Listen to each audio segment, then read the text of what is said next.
He disappeared in the dead of winter. The brooks were frozen, the airports almost deserted, and snow disfigured the public statues. The mercury sank in the mouth of the dying day. What instruments we have agree. The day of his death was a dark, cold day. Far from his illness, the wolves ran through the evergreen forests.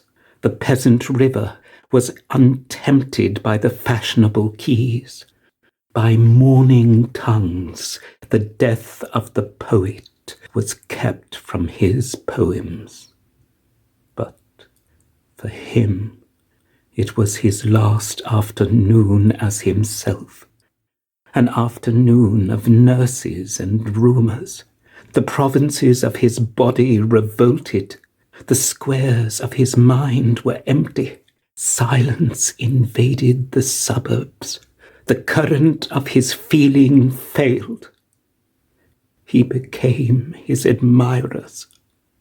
Now he is scattered among 100 cities and wholly given over to unfamiliar affections, to find his happiness in another kind of wood and be punished under a foreign code of conscience. The words of a dead man are modified in the guts of the living.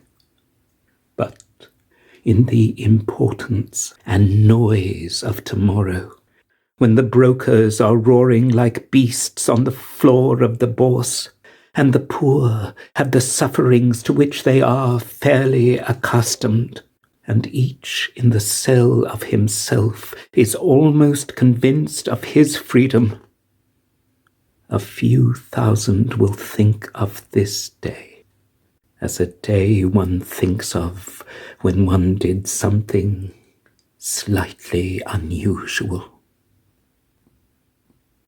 What instruments we have agree.